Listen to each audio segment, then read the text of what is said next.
Go. Hey, Breaking Brown family, what's going on? It's Yvette Carnell coming to you live as I do every Monday and Wednesday, 9 p.m. Eastern Standard Time. So I'm coming to you today with a very special brother. A brother who cares about black people, who cares about black politics, and who I've talked to on a number of occasions. And I really wanted to have a conversation with this brother because, it was very specific for me.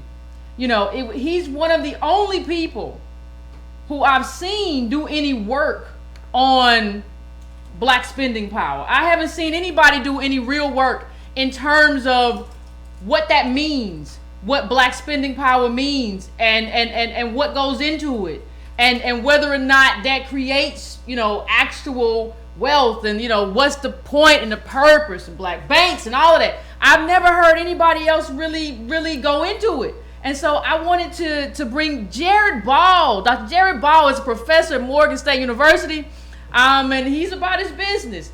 So, what else I'm gonna say? That it is what it is. So I really want everybody to just listen to Dr. Jared Ball. I got some questions for him that I really want to ask, because when you talk about capitalism, when you talk about black capitalism, what a lot of people say is that, listen, if black people stop doing what they're doing, buying all these weaves and Jordans and all this stuff, then we will be okay. The problem isn't capitalism. The problem isn't isn't white people. The problem isn't racism. The problem isn't white supremacy. It's you buy too many Jordans. Yeah, we don't know how to spend right. We don't know how to spend right. So the first question that I wanted to ask, first of all, Jared, thank you for coming on. I appreciate you, brother.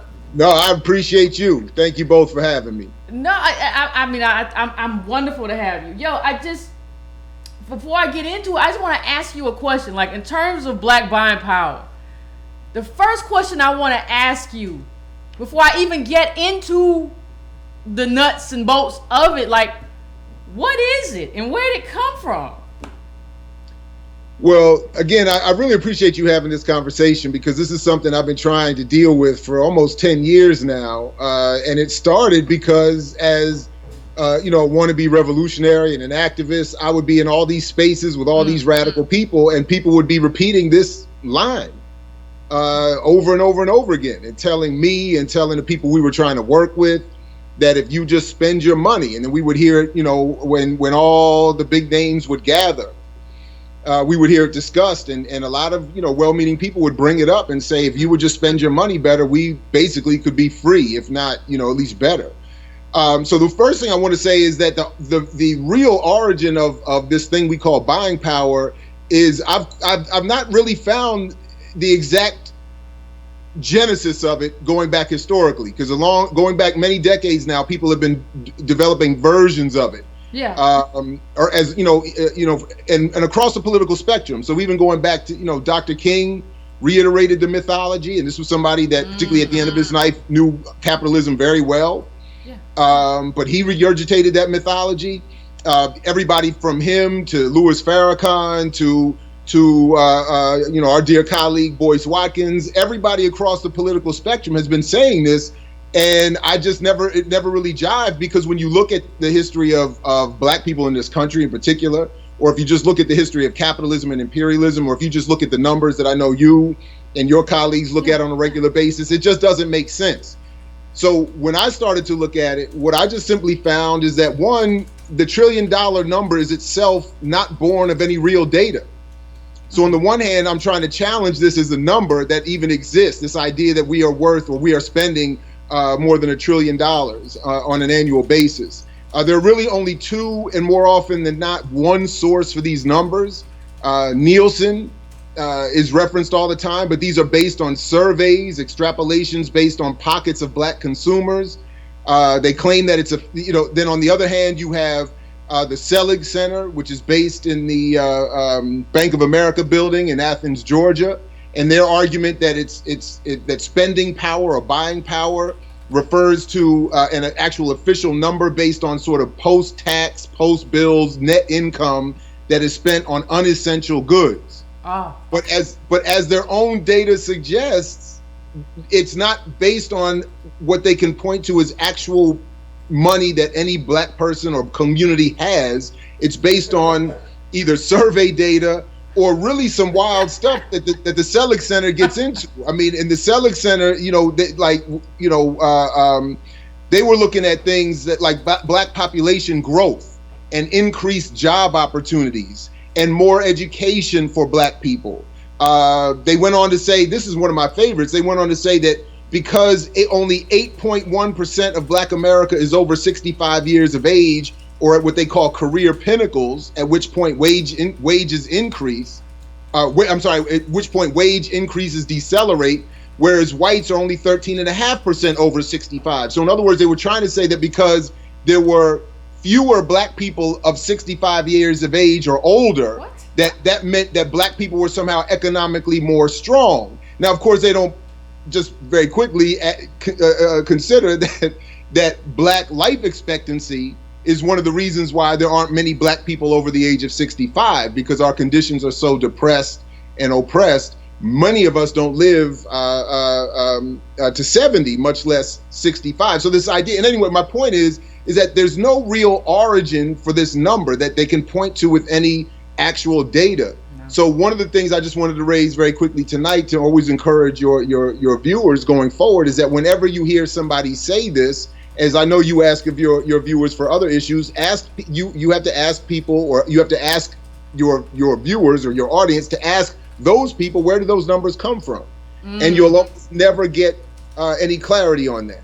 Yeah, that's what we're talking about in terms of data. There's never any clarity on data. And so what you have, you spoke about Nielsen and everything. What you have is people saying that this basically sounds to me like it was marketing to kind of get black people to think that they had money, like disposable income, like they had wealth that they necessarily don't have. But is there any research that you have seen which ties this number to actual wealth in the black community? No, in fact, that's the problem. And in fact, if you read the Selig Center's report, to their credit, their reports admit that this is not about income or wealth. So if you read it, what they say is they're very clear. It's just that most people don't read it, and the people that quote these numbers don't read the studies and don't reference the work itself. And they're usually referencing stories that just repeat the number without themselves referring to what is quote unquote the data in the research. So the phrase buying power is wildly confused by people to mean that there's genuine economic strength. But the phrase itself is a marketing mechanism to help companies better target their ad revenue to various pockets of society. It is not an indicator of actual power. Consumption is not power. And whatever people want to think of Karl Marx and them, they were right that the power in this capitalist society is in production. And they were also right that it's not just production of tangible goods, but also of ideas. So for me, this is, coming at this as not an economist, but as an Africana studies scholar, as a media studies scholar. I was actually looking at this more as an issue of propaganda than anything economic. And so when you look at it as an issue of propaganda, you see that it's about the reproduction of this dangerous mythology, largely via the sheer repetition by people who can never themselves explain their own use of the phrase. So this generates an echo chamber, which is picked up by many even well-meaning people, like I said, from King to Farrakhan to Boyce Watkins to whoever else, and the myth is just run down without any understanding of its origin. And while, like I said, I haven't tracked it all the way back, I always do reference Earl O'Farri's 1969 book, The Myth of Black Capitalism, where he doesn't really address spending power per se, but addresses many of the other issues that we're still dealing with now that relate to black banking, black businesses, and the shortcomings of all of them, largely based in what I've heard you all talk a lot about, that black people just don't have that much money. We don't have access to wealth producing assets and the ability to take over the ownership of production of all that we need, and then to own the wealth that is produced by these goods and services. So consuming, buying power, again, is just a marketing phrase that is very propagandistically used to tell companies how to target their ad revenue, but then the real perniciousness of it is that as we've all been dealing with in various ways, it convinces many people that we are our own cause of our own poverty. And it makes it harder for people to even be, when they're confronted with the actual data, to say what I know you get much more than even I get. And this is the one area where I get the most attention. And a lot of it's negative. And usually people are saying he's hating, he doesn't want to see black people grow. And all I keep saying is we cannot grow with this mythology hampering our analysis. And it's just basically that, it's just that simple. For there to be a 1%, there has to be a 99. And part of maintaining that discrepancy is the use of media, is the use of propaganda, a good deal of which in this case is saying black people, you are poor because of your own poor behavior or financial illiteracy. And it's just absurd. I mean, you said something. Well, I just want to repeat one thing that you said. You said consumption is not power. So I mean, I want everybody to understand that what you consume and what you buy is not power. And you talked about factories, ownership, stuff like that. But what I really want to delve into, and you touched on this, is the effect of this mythology of $1 trillion and some odd dollars of black buying power on black politics. What do you see as the effect of that on our black politics? Well, one, I was very happy, I'm always very happy when I hear you all keep returning to that point, that the problem here is a political one. It's not about individual, behavior. This is not about, what decisions we're making, is when we get up in the morning. This is about the absence of political power and not recognizing, Kwame Ture used to just simply, I know he was kind of joking for organizational purposes, but one of the jokes he used to tell was, that we should run for local office, assume political power, so that we could raise the tax base of the people paying home ownership taxes. And since we don't own homes, we'll just be living off of them. And then he would also just say, if you want to end poverty, give poor people money. It's just that simple. But the function of capitalism and the function of developing wealth is that it is a zero-sum game, and if you have it, others don't. And it not to keep going back to Marx and Engels, but to many others who pointed this out too, this is really about social control. That Marx and Engels, one of the points that they used to make was that for all that they wrote about economics, they were really only writing about economics because that had become the main mechanism not only of social order but of communication. And they would talk about capital as a form of communication. And then many others have picked up on that same point as well, that this, even going back to the so-called godfather of capitalism, Adam Smith, he has a section in his book The Wealth of Nations on the origin of money. And he explains that this is about manipulating people over resources and getting people to trade with you when you don't have anything that they want, and money became a substitute for that. So it's about managing people's behavior. So when we understand it a little bit more that way, I think it's easier to understand why this propaganda and this mythology is keeps coming up. Because if people realize the real function of wealth and who has it, how they got it, and what they intend to do with it, I think we'd be in a state of revolution by lunchtime. And so a lot of work should go with it.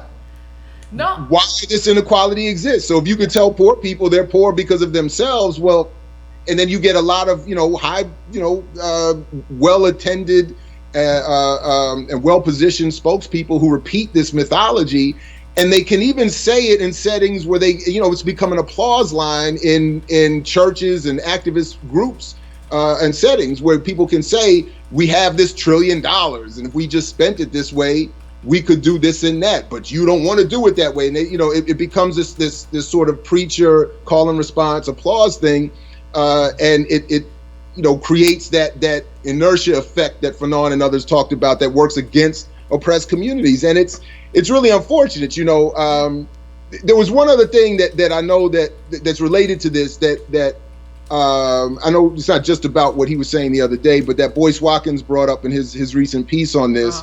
With this comparison to GDP. And I just wanted to make, if I could, just one quick point about that, because I know you all can really delve deeper into this. GDP is the value of a country's goods and services, which A, speaks to the wealth generated for those who own those goods and services or their production, and B, includes debt to other countries, international banks like the World Bank and the IMF, and or what others have called the vulture capitalists or individuals and private equity firms that buy up countries' debt. So the GDP in other countries is not the result of some power base, economic power base. It's the result of the colonial relations with banks and other private institutions that also, by the way, don't measure the inequality within those nations and doesn't look at that colonial relationship. And then look at what happens to those countries when they, quote unquote, enact too much democracy or freedom. Argentina, not too many years ago. Puerto Rico is happening right now. Yeah. The privately held debt gets called in. Their economies collapse. So if we're going to talk about GDP and make comparisons as to black people as a nation within a nation, which is an analogy I actually think works well, we have to do so recognizing the colonial relationship, and then realize that this so-called GDP, to the extent that this $1 trillion exists, and I'm still questioning that, at the beginning, is a colonial one, and it's not something that is allowing people to use their money or their wealth to develop themselves as free and independent people, but is used to manage them and make sure that they do what these international banking and private equity groups want them to do. Austerity, get rid of, social welfare, get rid of good education, get rid of healthcare, and manage those populations and keep them in colonial settings. And that's how we should interpret Black America's so-called GDP, not as some fictitious power. Oh, yeah, I agree. I mean, I have one more question for you, and this question actually comes from YouTube. Somebody asked me, ask Jared what he thinks of black boycotts. Do they work? Well, I mean, we're supposed to be seeing one now. I thought I was trying to track this thing that Sean King was running, but so one thing that there's often this comparison made to the Montgomery, Alabama bus boycott as a successful endeavor, and one thing that there are many differences that are not often considered well enough. One, they were targeting one enterprise in a city where they had an enormous impact on that bus enterprise, and they did it for more than a year. Mm-hmm. And it was done with a specific goal, political goal set in mind. However people want to judge that goal, they at least had a specific goal in mind. Okay. What I'm seeing with a lot of other boycotts is, one, they're targeting international conglomerates that would barely recognize, if every black person stopped buying Pepsi today, yeah, would cause them some distress, but not in any meaningful way that's going to make them say, well, let's give you, access to our, wealth producing assets or anything like that. And in part because they are a global, entity, and many of the other products that people would be targeting are subsidiaries of major conglomerates all around the world, and it would take literally a global working class effort simultaneously, deployed to have the kind of effect people are looking for. Okay. The real problem that I think we come up against, and I think you all have alluded to this to a great extent in your work, is that we are not politically organized sufficiently to first develop some demands and then enact them. And what we're looking for are individual self-help, which has become a cottage industry, by the way, solutions to, as you all pointed out, collective political problems. So I just keep saying, I'm when I'm asked, I know it's insufficient and it sounds vague, but we really do have to go back to developing political organizations, getting people offline in rooms together, studying similar, which is what I think you all provide a great service in, getting people on the same page. Let's look at this data. Let's figure out this data, and then we can start to develop whatever solutions we'll come to. All I just want to keep reminding people is, as professionally, at least as a media and Africana studies scholar, there is a propagandized myth associated with this thing called buying power. And if you just look at the data that you all talk about, the work that you all talk about, it will expose the myth. But as we also know, myths are, they take hold, they take deep root, and they're hard to overturn. Oh, it's like a cult. A lot of facts, yeah. Yes, brother, it's like a cult. Well, I mean, Jared, I don't want to keep you too long, but I want to thank you for coming on. I really appreciate it, and you broke that down without a lot of work.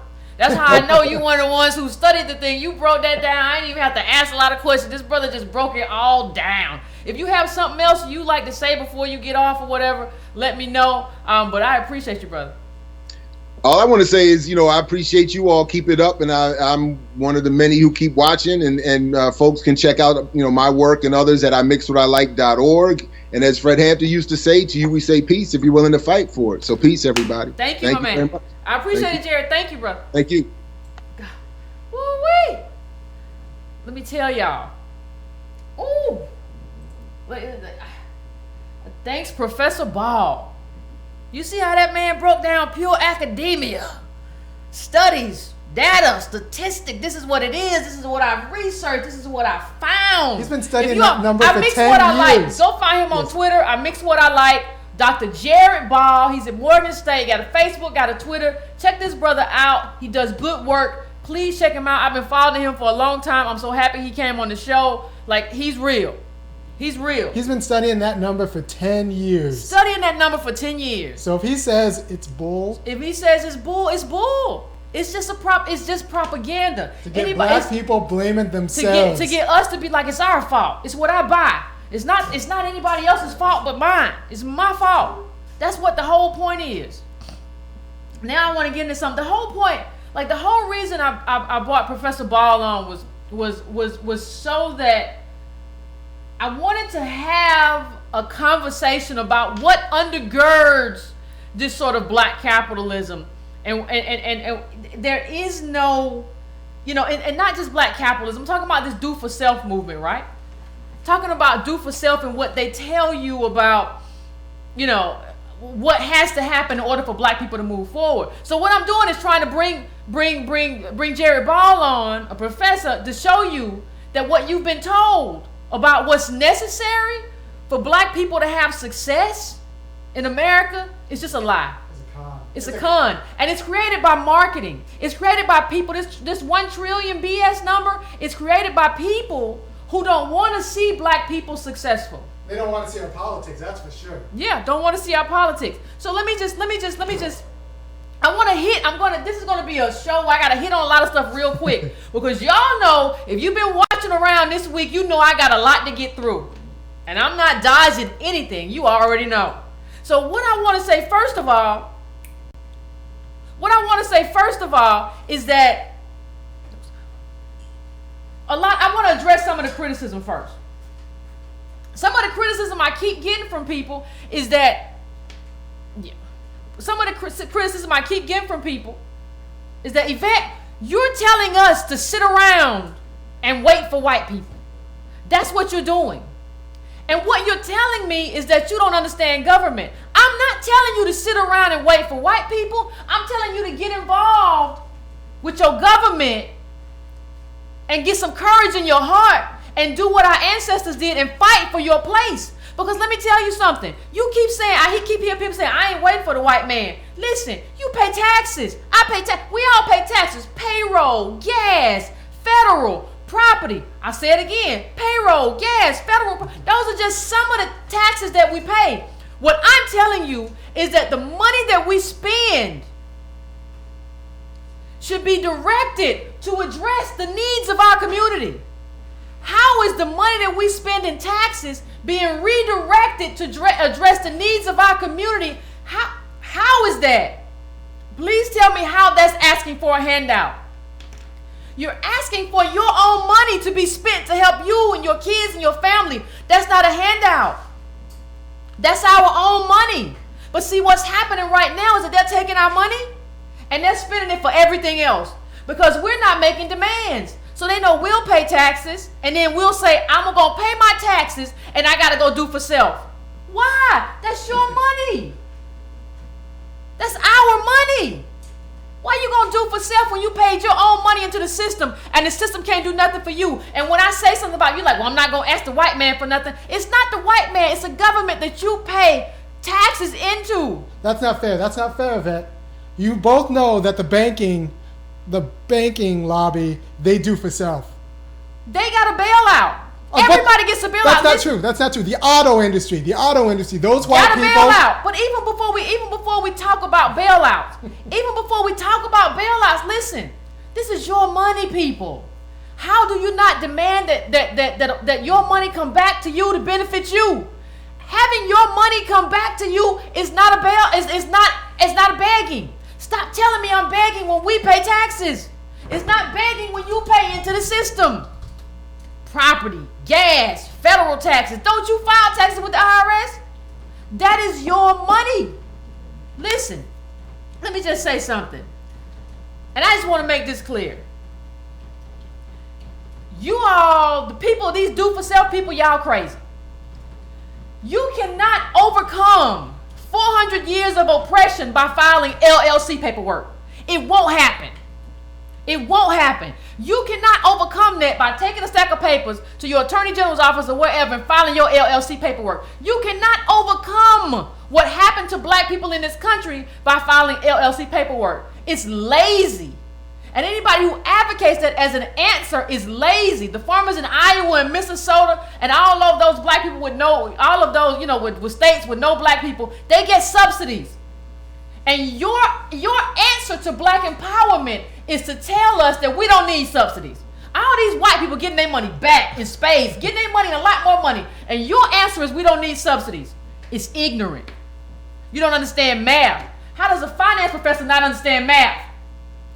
I'm going to get to Dr. Boyce Watkins real hard in 1 second. But let me just say this. You also don't understand history. Put up that first clip. You put up an interview clip and then put up the next clip. History is very important. You have to understand history to understand that there's a black radical tradition in this country of challenging the government. Even Malcolm X said, listen, I wanted Martin to be successful. That's kind of why I'm here. I wanted Martin to be successful. There was this whole thing, here versus there, this one versus this one. That's what it was. That's how you get to freedom. You don't get to freedom saying, you know what, everybody else deserves everything, and I don't deserve nothing. This money that I pay in through taxes, I don't want none of it back. Give it all back to the white people. That's what makes you a punk. When you give all your tax money away and you say, you know what, I don't want none of it back. Give it to the white people. I'm going to do everything for myself. What? We got robbed for 400 years? And you don't want any of that back, and then you don't even want none of the stuff that we pay for back. You don't want even none of that we pay for back. See, this stuff right here, this is a problem. These kind of conversations right here, these conversations are a problem. And Dr. Jerry Ball just explained to you why they're a problem. You got to do enough research to understand why this is BS. Dr. Ball just explained to us this was created by Nielsen Marketing. It is not anchored to wealth. It's not anchored to anything. So why are you still saying it? Why are you still saying it? It's irresponsible. Oh, pull up that Maven in a second. But why are you still saying it? It's irresponsible to tell us that we're the problem. That we're the problem. So I'm asking myself, why are you still saying it? Now here's the thing. Here's what I want to say. I want to also try to provide some sort of answers in terms of what good government looks like. Because people keep telling me, oh my God, if I wait around for government event, I won't ever have anything. Well, that's because you don't understand reality. That's because you don't understand the news. You don't understand history. You're not reading. I want to put that joint up. I want to tell you all, Come, if you children, don't already know, children, let us learn come some. children around the campfire. I want to tell you about what good black politics looks like. What good black politics looks like. It looks like this man who just passed away recently, Chokwe Lumumba. That's what it looks like. Do you know what he did? He became mayor of Jackson, Mississippi. Ain't no place in America more racist than that. And he started redistributing wealth in terms of contracts from all these white people who were getting all the wealth to some black contractors, black co-ops, all of that stuff. That's what Chokwe Lumumba did. He was a revolutionary leader. That's who he was. And now that he's passed away, his son has taken over as the leader of that state. That city, Jackson, Mississippi.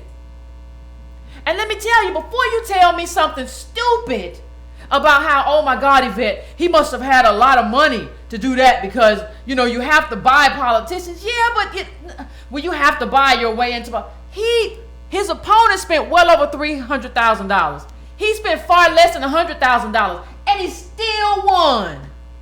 You know how he won? Because he had organizers. That's black politics. Black politics is how he won. This is a guy that was a civil rights activist, right? Had been a human rights lawyer. All his had been an activist and all of that. And what he did was use black politics to put money in the hand of black people. And somebody said Jackson is 80% black. We got a lot of places that are 80% black and got fraudulent black politicians. We got a whole most of the Congressional Black Caucus is in mostly black districts, but they ain't real. This guy's real. If you live in most of us live around each other. So why wouldn't we elect more people like this man? We need to elect people like this. We hear a lot of excuses from our black politicians. A lot of excuses. Oh, we can't do that. Chokwe Lumumba didn't give anybody any excuses. He just knew. He said, listen what he said. He said Malcolm X wanted to be an attorney. That's what Malcolm X said he wanted to do. He said, I want to be the kind of attorney that Malcolm X would have been. That's who he is. That's black politics. And he died of a heart aneurysm. And he died, of an aneurysm. He died for the cause. He died for the cause. Are you willing to do that? Or are you just willing to sell high-priced, overpriced products to black people for profit? Are you willing to do what he did? You know that stress killed that man if nothing else did. That stress did that. Are you willing to do that? Are you willing to get involved and support somebody like that? If not, no, we don't have no future. If you can't support people doing good black politics, we don't have no future. Wrap it up. Go home. I'm going to talk about your flashcards in a minute. I mean, that's the thing that we need to understand. And I mean, you can go to clip number 2. Go to clip number 2, Iron. There's another clip when you talk about black politics and how black politics can't work. And some of you people are crazy. Some of you people are telling me that even though I got Chocolate Lumumba in my history and he came through Jackson and now his son is there and they're doing stuff for black people, you're telling me that don't work. Okay, let me tell you something. It's not just that. There's a great article that Irony's about to put up about people in Louisiana. There were some people in Louisiana who were about to get evicted. Now let me read to you. They were about to get evicted. But guess what? There was a government program. And one of the people who was about to get evicted, who was a veteran with PTSD, went to this government legal aid program financed by the government and says, I want to try to do something about this. He said, I want to try to do something about this. And guess what happened? It says when Adams, that was his attorney named Miss Adams. When Adams began digging into the situation, she discovered that the majority of people being evicted had disabilities, which raised concerns about housing discrimination. It also appeared the building's owner might have been running afoul of requirements stipulated in the tax-exempt bonds that were issued to build it 15 years ago. So Adams got the city involved and the two parties sent a demand letter. They were eventually able to reach a deal with the owner that will not just give this person, the other low-income tenants until October 31st of this year to move, but also a $1,500 moving fee. Okay? This was a government program that these people used to get legal help to help them move. This was a government program that these disabled people used to help them get money and get extra time. That is government working for the people. What you don't understand, those of you who are being critical of me, what you don't understand is this. You deal with government every day, every time you turn on your light. Yes. Every time you drive, that's transportation. Every time you eat, that's the FDA. Don't tell me you don't need government. Every time you do anything, that's government. So you don't understand what you're dealing with. You don't understand what you're going, for you to tell me you don't need government, well, you test your own food and see if it's poisonous. You go fill your own pothole. Oh, I tell you what, if you don't need government, why don't you go to Flint right now and pay for, I ain't gonna even say pay for the whole city, pay for one house to get retrofitted and have clean water. Pay for one house. None of y'all black capitalists who are talking to me can do that. So what are you talking to me for? You can't do it, and you don't know nobody that can do it. What you do is you move to have government. You move government to work for you. That's what everybody who has any sense does. Only idiots sit around and say, I don't need government. Everything in your life is government, and you pay for it. You pay for it. Were you going to help the families in New Orleans? Those families in New Orleans that I just talked about who were about to get evicted because they were disabled? Were you going to be their legal team? Were you going to fly down there and do that? Were you going to pay for that? Of course you weren't. You just like to talk. Well, see, that's a problem in the black community right now. We got a whole lot of people talking and scamming and ain't doing nothing else. That's a problem. And that's certainly a problem for me. That's certainly a problem for me. Now, I know why y'all tuned in, so I'm going to get to it. I know why you tuned in. I'm going to get to it. I need a drink of water, but I'm going to get to it. You know what I'm about to get to, Jeremy? Uh-oh. You know what I'm about to get to. Drink my Kool-Aid. I'm going to be quiet now. I say you gonna be quiet. Woo! Listen. He's telling people to quit their jobs. He's telling people to quit their job. Ironman was so irate. Y'all remember that? Y'all remember that day I told Ironman to calm down? I told him to calm down, and y'all saw me shush him. Y'all saw me shush him and call me out on it. I don't appreciate y'all being so observant. But y'all saw it, and I said, Ironman, just let it go. But then Dr. Boyce Watkins came out with some videos calling me a friend of me and all this stuff, kind of insinuating that I'm jealous and that he made me. All this kind of stuff that, you know, that makes no sense. But I'm gonna get into this whole idea that I was made by Dr. Boyce Watkins. But before that, let me put up some. I want to take it piece by piece. Let's destruct this. He did say quit your job. He did say you work on the plantation. Somebody said you never said quit your job. He did say you work on the plantation. Yes. He's trying to say you just want to, go watch his latest 4 or 5 videos. He's basically calling you a punk for having a job. But let me just break this down. People who say, you know, people who don't understand politics really don't understand power. And I'm saying it again, people who don't understand politics don't understand power. And I'm going to let that sit. And I'm going to put up a clip. Put up that clip number 3, Ironman. I want y'all to look at this clip. This is a clip that Dr. Boyce Watkins left on... Okay. Let me see it. This is a clip that he left on Antonio Moore's page. All right? This is a clip that he left. And he talked about... It was so... I want to put it up because it was so random. He just... we brought up a bunch of facts, real research stuff, well-researched data, and he brought up this clip of people in his life who he says are doing things. And there's some curious things in there. Now, the first thing I want to point out to your attention, the first thing I want to bring to your attention, no, just I want to see it. The first thing I want to bring to your attention is what he said about Donald Trump. He basically said, we're in a position.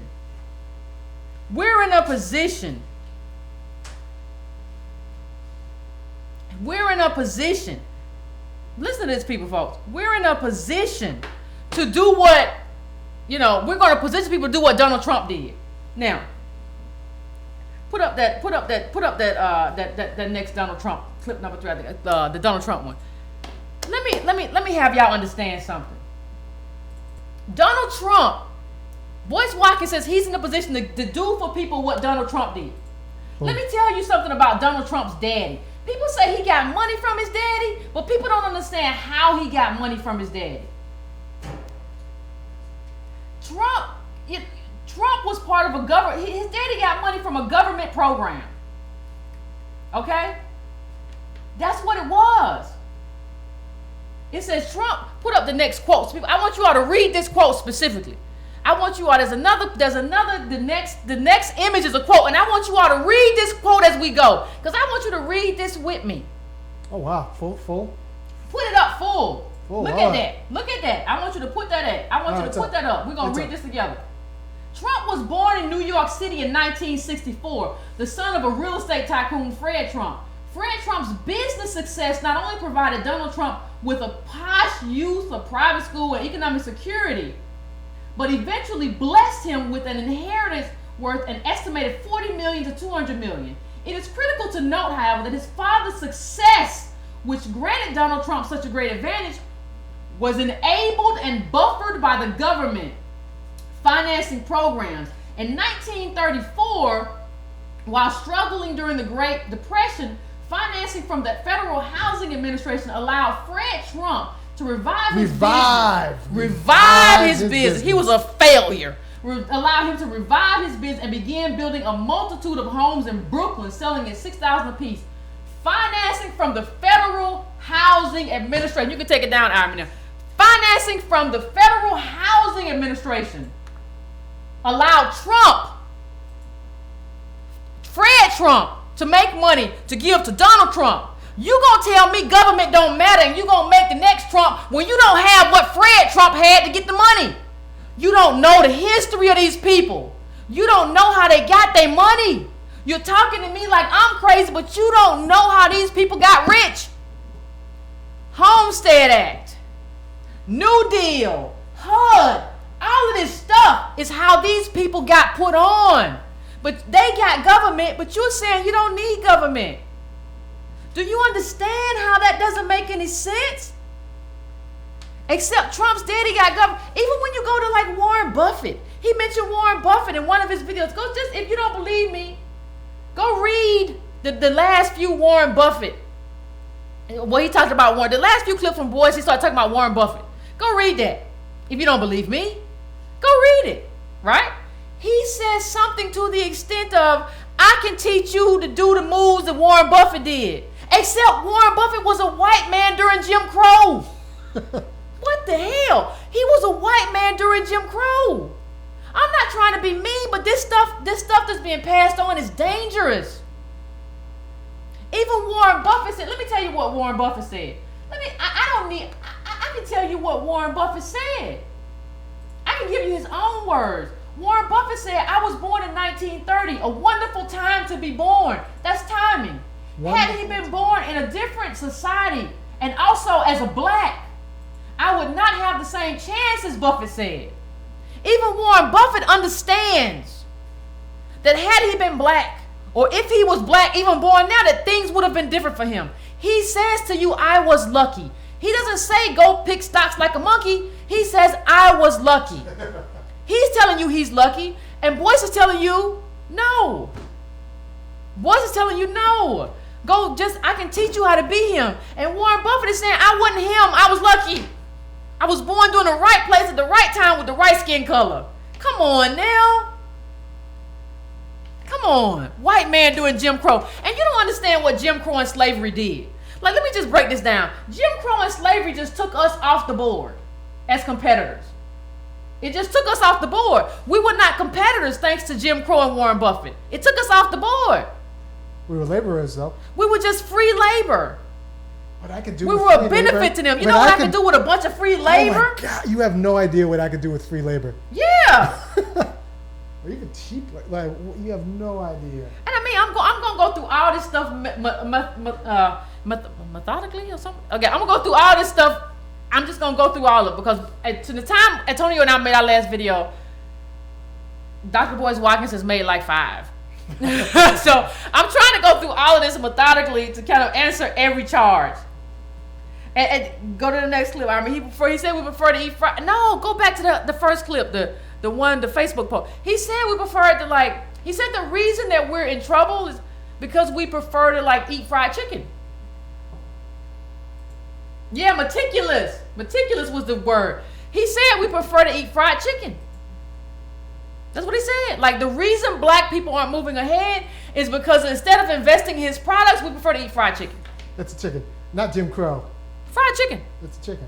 If you wouldn't go through the Popeyes drive-thru and you would buy his flashcards, he's saying that you would be rich. You don't understand, people. I have to challenge this. Like, I've held my fire for a long time, but I gotta challenge this because it's dangerous. Yeah. Well, And I have insinuated and implicated to him the same thing. But this is becoming a dangerous phenomenon. today he actually said black people can't be poor because we're overweight. Well, he said don't talk to him about being poor unless you have a passport.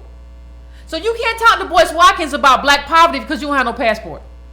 Now stay with me because I'm gonna get to the best part of this in like 10 minutes. Give me 10 minutes. I'm gonna get to some stuff that's gonna shake you up. I'm gonna get stuff that's gonna blow your mind. But let me just say this. Put up that.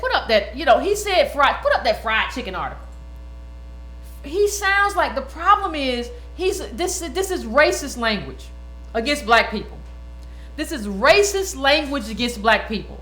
Saying that we would rather eat fried chicken. What would you say if Sean Hannity, Bill O'Reilly, Rush Limbaugh said, we'd rather eat fried chicken than try to succeed?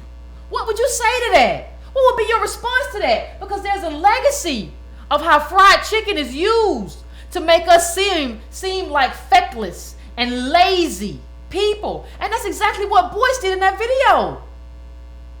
How are you okay with that? During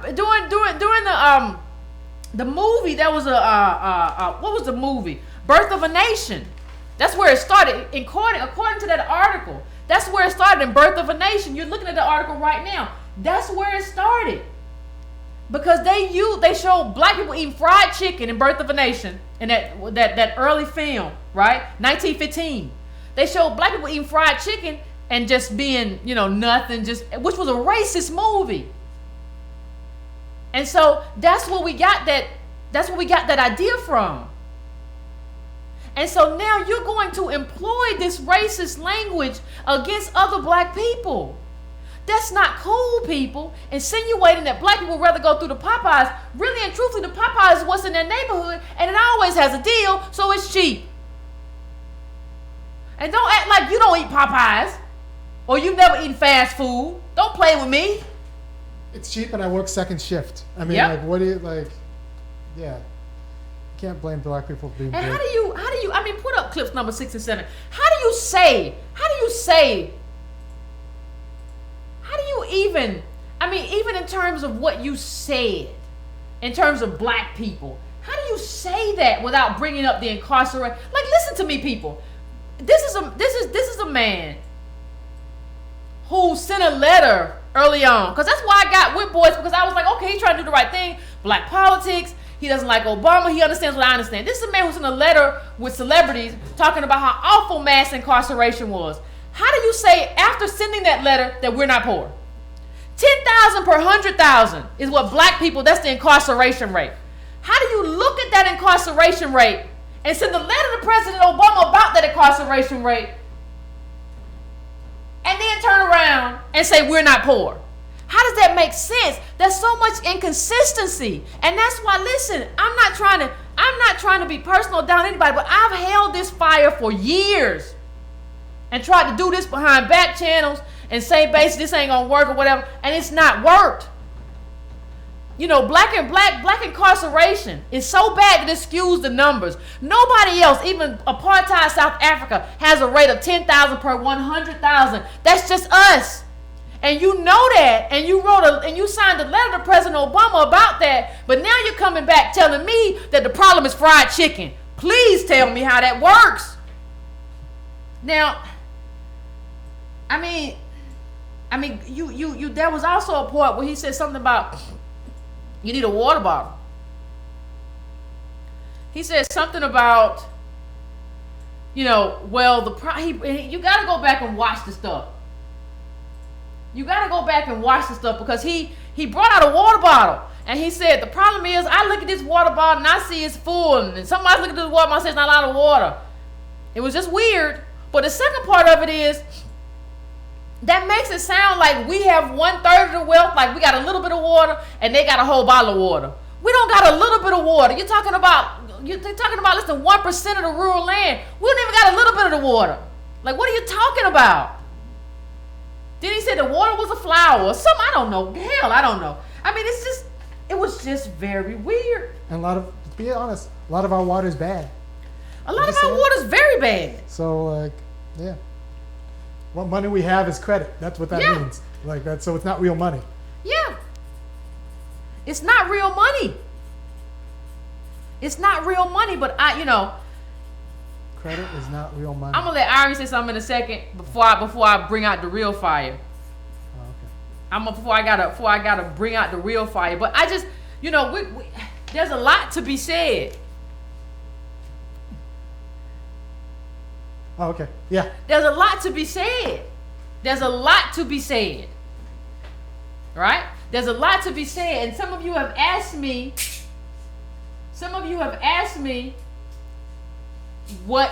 okay, Yvette, you're gonna have to, some of y'all have said to me, Yvette, you're gonna have to just give us the real deal.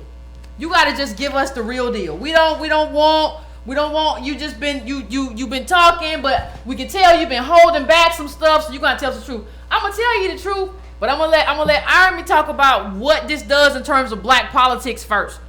And then I'm gonna come in there and I'm gonna give you the whole, I'm gonna spill all the beans, I'm gonna spill all the tea.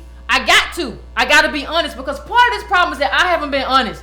I've been kind of just not talking about stuff, and when people ask me stuff, I just kind of smooth it over. But we about to get real honest, okay? So we about to get real honest. So I just want you to know that. I'm gonna let Army talk for a little while, and then when I come back, I'm gonna give you everything. I'm gonna give you everything, okay?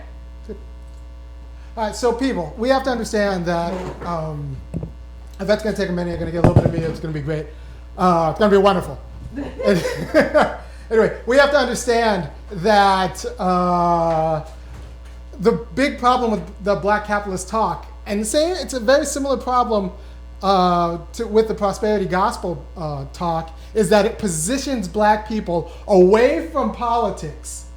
And it positions them on a terrain that we can't win, right? So let's be honest, black people, let's be honest about ourselves. If you had a choice between organizing black people to actually make the Democratic Party a party that stood for reparations, or individually day trading on Ameritrade to try to take out and compete with Goldman Sachs, let's be honest. Where do you think we could actually make damage? Do you think you could take on Goldman Sachs individually, or do you think black people together can reform the Democratic Party? I say the Democratic Party, I'm not a huge fan of the Democratic Party as it is right now. I think since we have enough juice there, it actually could be something.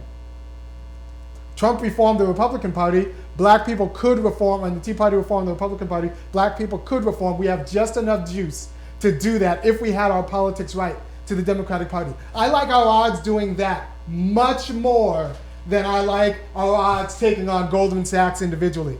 And let's be Goldman Sachs. Yeah, or trying to make money off Goldman Sachs strategically. So, let's be honest. Where's our power lie? And honestly, you know who knows this the most? Centrist Dems and Republicans. They're scared of black politics. That's why when you have people talking like me and Yvette, and actually King during the later part of his life, and even X when he was talking about capitalism, that's how you catch a bullet. That's how you get in trouble, because that's how powerful black politics actually is, and that's where our power is.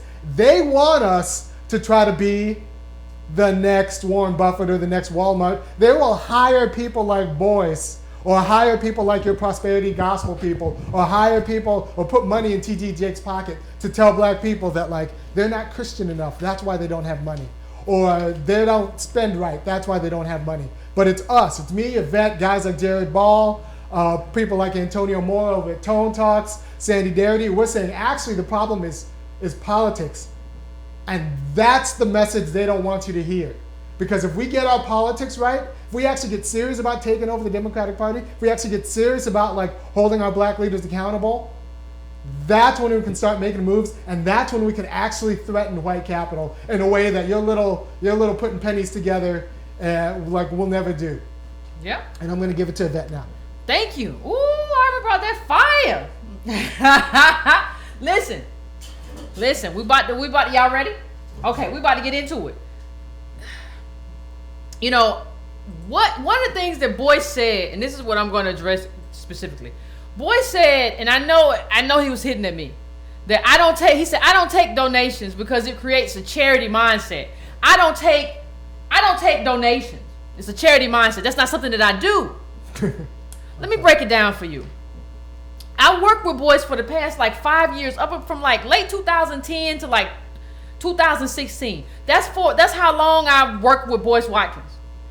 With. Like when I got started, it was me, Boyce, and Kirsten West Savali, who's now at the Root. You know, that's who was at there. A lot of times you didn't see names on articles because Boyce didn't want people to know he was portraying himself as like this great, but he was writing them too, and I was writing. We were both writing articles, right? He says he doesn't take charity, but when I started working for Boyce, I was working for free, right? I was working for free.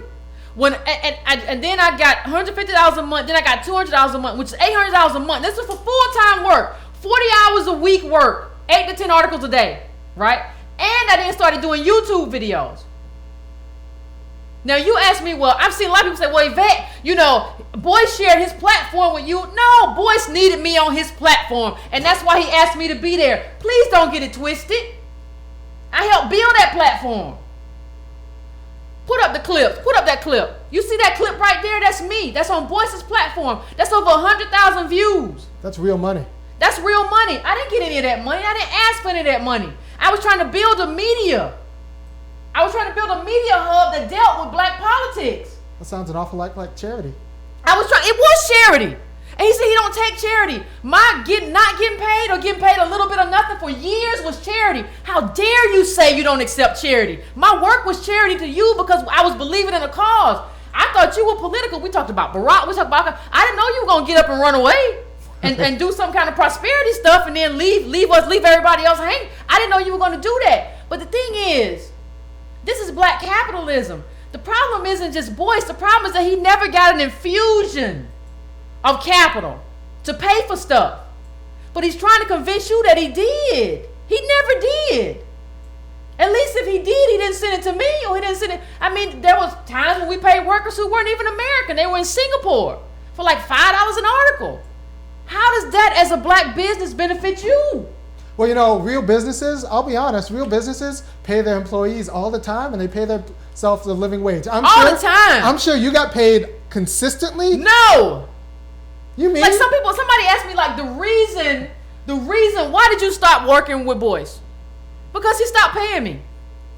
He couldn't. I mean, you didn't even tell me that you stopped paying me. I had to hunt down your assistant. Who he wasn't paying, I suspect either. Probably, but then when I hunted down her and I said, hey, I didn't get paid this month, $1,200 a month. What can you do with $1,200 a month working full time? That's what I was getting paid. And I hunted her and I said, hey, I didn't get paid this month. And she said, we ain't got no money. So Boyce is teaching your kid how to be a millionaire. But how can you teach people to lead a plantation when the person who's been with you the longest, I have been with Boyce the longest of anybody. After Kirsten West, I have been with Boyce the longest. He couldn't pay me. Boyce is broke. How are you going to tell people to lead a plantation when you can't pay the person who's been with you the longest and done the most for you? How? How is that good? How are you a good person after that? He's broke. And you never, and then you're going to contact me. Oh, well, you're not writing. No, I'm not writing because you're not paying. And you never even thought to contact me and say, Yvette, what are you going through? When I did find you, you gave me the money. You said, well, I'm not concerned when I can't pay because, you know, cash flow is cash flow. You're not thinking about me. You're not thinking about what that means in my life. You're not thinking about what that means in my life in terms of what I got to do, in terms of my responsibility, in terms of my life, what rent I might have to pay. I tell my friends all the time. I tell Irony all the time, listen, if it was not for my friends and partners and family, I wouldn't be here now even talking to you because I didn't get paid. I worked with Boyce for 5 years. I didn't get paid no real money. The last time I got paid real money was when I was working for white people. So you're going to tell them to lead a plantation. And that's why I wouldn't go on the plantation documentary you wanted me on, because I knew what that meant for me. Because I didn't want to say that. Listen, I'm an honest person. I can't tell you to lead a plantation. When leaving the plantation, the white plantation didn't do nothing for me. I can't tell you that I'm a lot of things, but I'm not a liar. I'm never going to lie to you. That's the one thing you can count on. Yvette ain't going to tell me no lie. I might be wrong. I might mess up some. If I mess up some data, let me know. But I'm never going to lie to you about my life and what my life looked like. And then the one thing I've never heard Boyce talk about, put that up, Irony. I've never heard Boyce talk about this thing with Maven that he's doing. with this white man who's supposedly taking over all of his web partnerships. You mean to tell me? Now let me tell you something. You all talk about, well, Boyce don't take donations. He sell products. Yvette, I heard Charlemagne hint at that stuff too on his web show. She takes donations. Let me tell you something. Every time you buy Boyce Watkins flashcards, which are $30, $29.99, as opposed to buying the $13.99 flashcards on Amazon.com, that's a donation. Because you're donating to him because he's a black man and because you want to see him do well. He takes donations every day just like I do. And I don't know what Charlemagne the God was talking about. He's saying, well, Yvette takes donations. He didn't say my name, but I knew who he was talking about. And everybody else who sent me the email, they knew too. And so he's saying that I take donations, but he works for a white radio station. Wait a minute. I'm worse because I take money from black people and I'm owned by black people than somebody like you who works for a white radio station. You see how sick that is? And I talk about real stuff. You talk about garbage, Charlemagne. Celebrity BS. Celebrity BS. I take a donation from my people and my people hold me accountable. That's the way it should be. I take a donation from you and you hold me accountable. I give you content. I give you good content. Before I came to this conversation, you know what I did? I outlined the stuff. I got up at 7 o'clock this morning and started outlining. Putting stuff on the whiteboard. Erasing stuff on the whiteboard. Put stuff on my whiteboard. Erasing stuff on my whiteboard. Right? Talk to Antonio Moore. What do you think about this? Bouncing. That's real content. That's not what Boyce does at the airport. The airport giving you a video. And at Canary, I'm in the Canary Islands and I just see there's a roadblock. That's not good content. I'm providing good content, but I'm not charging you a lot. I'm telling you either make a donation, whatever you can afford, or buy a $2 a month. $2 a month. That's not a lot of money. $2 a month for the newsletter. Right? 50 cents per newsletter. I'm charging you 50 cents. I'm not charging you, I'm not marking up stuff. Because that's not competition. You know, people like Boyce like to think like that's competition. Right? Like I'm a capitalist, but capitalists compete. Like this stuff is cheaper than this, and they're competing. You're not competing when you charge $29.99 for flashcards that you can get for $13.99 Amazon.com. He says, well, they're black specific. No, they're not. They got like definitions of stock. They got like definitions of stock on the back. How is that competitive? And let me just say this, and I'm gonna say it slow. I'm gonna slow down and say it slow so you hear me. I even wrote it down. The problem for black kids isn't that they don't know a stock or what a stock is. They don't have the tools to access what it does. It's not the problem with black kids that they don't know what a stock is. They don't have the tools to access what it does. And the problem is fixing that. People buy from Boyce because he's flying. Because he's black. That's fine. That's also charity. And that's where we are. Who is holding Charlemagne accountable? Clear Channel. I mean, what are you saying to me? Do you trust? Go ahead, Army. What you do? You trust what? Do you trust? I mean, you're held accountable by your people. Black people given $2 a day, which I think that's great that they would do. This stuff costs money. Charlemagne is held accountable by Clear Channel. He needs to make Clear Channel happy. Black people, you have to ask yourself, do you trust Clear Channel? I trust the people. Yeah, do you trust Clear Channel to give you the politics and the media that you deserve? Yeah, I mean, honestly, the only thing that you know, and I'm just being honest here because I realize part of the problem is that I haven't been honest, that I haven't told the whole truth about my life and my life with Boyce. So I feel like I have to now. Like I don't feel like I have any choice. And I think the only thing when I think back, I'm like, what has Boyce done? Like somebody asked Boyce, do you know Yvette? And he said, I know Yvette and I hook you up with Yvette. And that person paid me money to speak, right? And so I sent him a text and said, appreciate you. That's in the last 6 years, that's it. I appreciate you not acting like you didn't know me. That's it. Like so, you know, when you're asking, he said something on his page is like you're asking, if you ask for government, you're basically asking a rapist to support your kids. Listen people, like I said, we pay payroll, we pay federal, We pay gas, we pay property, we pay all these kinds of taxes. How are you acting like this is not me paying taxes? How are you pretending that this is not me paying taxes to get to get that stuff back that I already paid? You're owed that. This is not something that you're begging for. You're owed that. We pay a lot of taxes. We're owed that. This is not the con. The con that is being played is to convince you that you're begging by asking for what everybody else gets and what everybody else asks for. And they've convinced you that by saying, hey, I want my piece too, that you're begging. That's a con that's being ran. And the problem that I have is that I cannot just let it go. And the problem I have, even in terms of his stocks, is that even if you invest in stocks and you make money, what you're really doing for the most part is making white people rich. You're making white companies rich. How do you have black business? How do you have black empowerment by making white companies rich? Doesn't that strike you as odd? The idea that you would get rich by making white companies rich? Do you really think that you can get ahead in life by making white companies have more money? Don't you see that arrangement doesn't benefit you? How many black companies are on NASDAQ? How many black companies have been recommended for you to invest in? And what are they giving back to the community? These are questions that you have to ask. And my problem is that nobody's asking them. You know, this is akin to prosperity gospel, right? Which is like, well, if you didn't get rich, you didn't pray hard enough. Well, if you didn't get it in good, you know, Yvette, then you weren't a good enough capitalist. So you got to believe. This is prosperity gospel. That's all it is. And there's nothing I can do about it. I'm just trying to tell you not to buy into it. And I know that his video was a reaction. I didn't ask for it, but it was a reaction to my financial literacy video. I didn't even mention your name.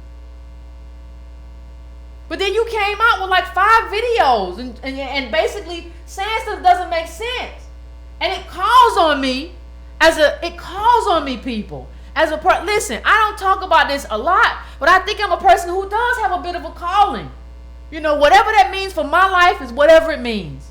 I don't know what it means, and that's not my job to figure out what it means. It's not my job to care about myself. It's my job, if I see something that I feel is untrue, it's my job to call it out. And it's my job to tell the truth about what happened. And so what occurred to me is that I wasn't telling the truth about what happened.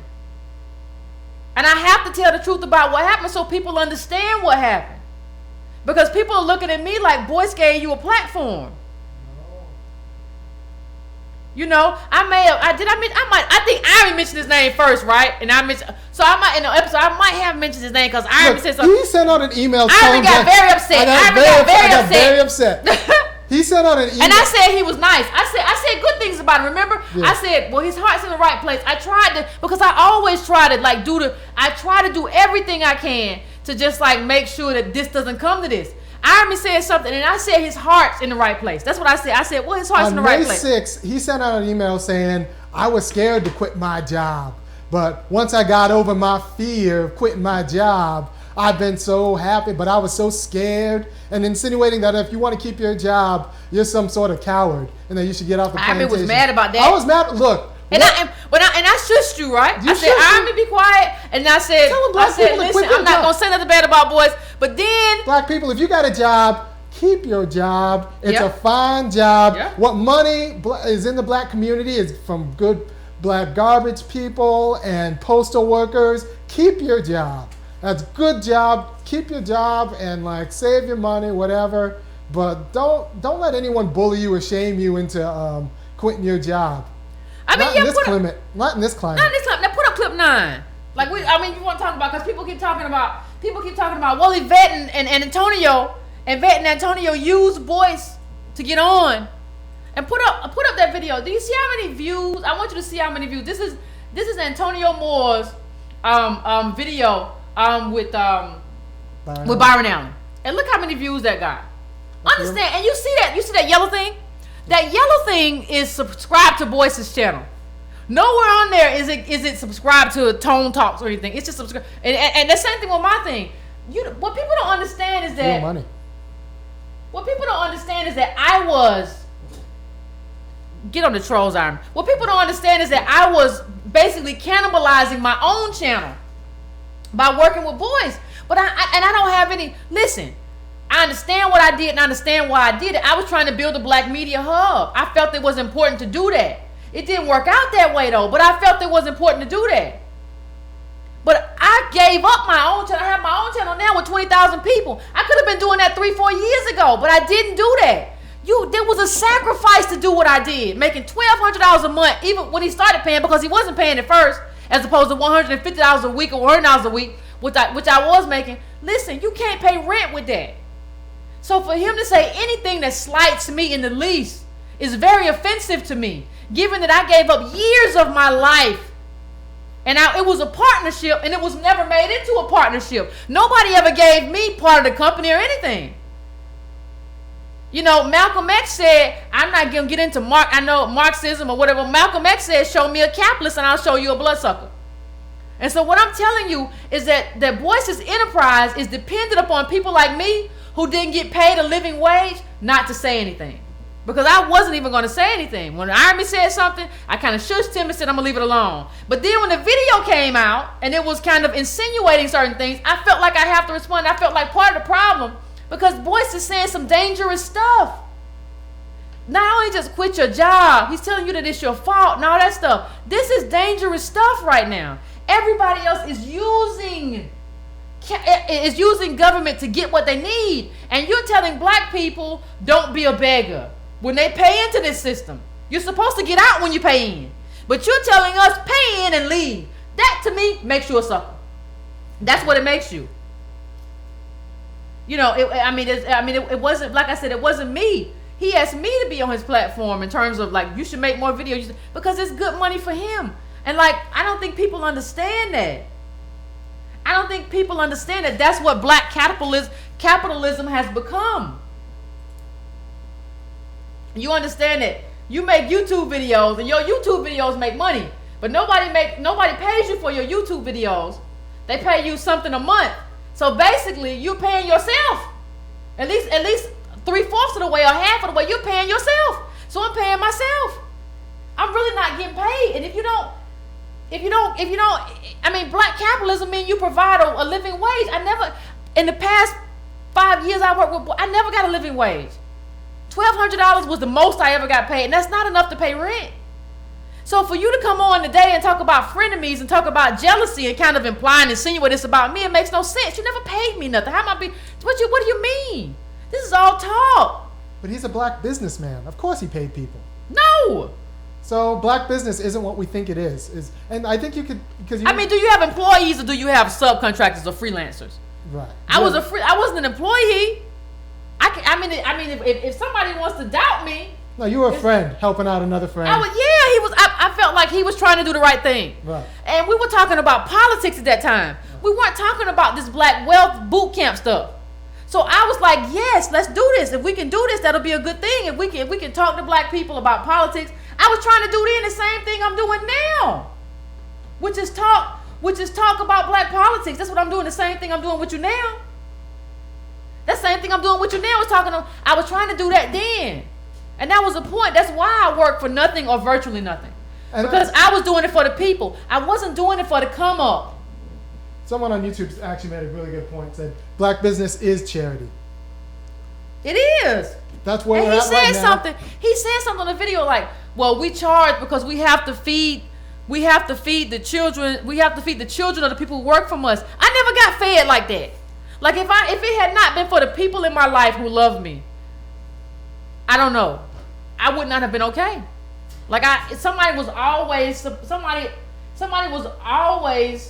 like supporting me and making sure that I was okay because I wasn't getting any money. Whether that was somebody I was, involved with, whether that was my parents, whether that was my sister, everybody was doing something for me. Friends, everybody, because I wasn't getting paid like that. I wasn't getting $1,200 was the most, but it started out free. I think it was like $150 a week. Then it was like $200. Like, and then for you to get on there and talk about, I'm here, I'm in London, I'm in the Canary Islands, when you never gave me nothing. And I was with you from the beginning. And you said I'm jealous. Like, no, I'm gonna call you out for that. I ain't got no choice. Like, even when I did Breaking Brown, listen to this, people. Even when I did Breaking Brown, in order to promote Breaking Brown through Boyce's channels, he made me give him 50% of the money. I couldn't even create my own thing. He wanted 50. Like, that's what we're dealing with. That's what we're dealing with. So I'm just trying to tell you the truth, because I feel like part of the problem is that I haven't been honest, because I've wanted Boyce to have a certain image. But you're not going to try to tear down my image and call me jealous or a friend of me without me coming at you and telling the whole truth. I got 1099s to support what I say. I got a stack full of 1099s to support everything I'm saying right here. If you want me to bring out the receipts, I will do it. I will go to the file and I will bring out the receipts. Don't you worry. I'm telling you. You know, it should have really been a partnership. And that's what happens, right? Like, even in terms of what Boyce is saying, he's a conservative, cloaked in black empowerment. So he takes this conservatism that sounds like Sean Hannity and Rush Limbaugh and calls it black empowerment. It's not black empowerment. It's conservatism. It's Donald Trumpism. It's Paul Ryanism. It's Rush Limbaughism. That's what it is. You know what it isn't? What is it? Particularly good for the black community. No, particularly. I don't think it's particularly good for the black community. It might be good for Boyce for now, but it's not good for us. I mean, even when you look at it, I'm thinking about, you look at his videos, right? There was a recent video where somebody asked, like, kind of what Jerry Ball said, like, what is spending power? And he said, I'll look that up. No, that's not good enough. That's not good enough, to look that up. And then he says, well, everything the Jews know, I know. But except that they're white. And you don't understand what whiteness means. You don't understand what blackness means. So that's why I have to check you and pull you back in. I'm checking you and pulling you back in, not for Yvette. I'm checking you and pulling you back in for the black community. You've gone too far. You're doing damage. And that's a problem. That is a problem. And he says in terms of black politics, well, I'll sign a petition, but I'm not going to go that far. What? You're not going to go that far? Well, let me just take a break. I want to thank everybody. I'm going to get back into it in a sec, but I want to thank everybody for coming in. If you're not already subscribed to my channel, please subscribe. It's not begging. I provide political content, the truth, and I research that joint. I read books to research that joint. That's not charity. You're paying for political content. Right. That's a lot better than some other stuff. It's a lot better than getting at the airport and saying I had a thought. And this stuff costs money. This equipment costs money. Broadcasting costs money. All of that. So, subscribe. You can go to donatebrown.com to donate to the channel. You can go to breakingbrown.com to subscribe to the weekly newsletter, which comes out on Sunday. It's $2 a month. If you're watching this, hit that little bell so that you get notifications when we come on. And take care of that for me. So, do that for me. Do that for me right now if you can. But yeah. I got a question. Ask me the question, Army. All right, so I read a news alert, a press release that said, it's a big deal. It said, and there's a press release. This is public. Boyce Watkins has handed over all of his internet properties to Maven, or the Maven, right? This is a press release. This is public information.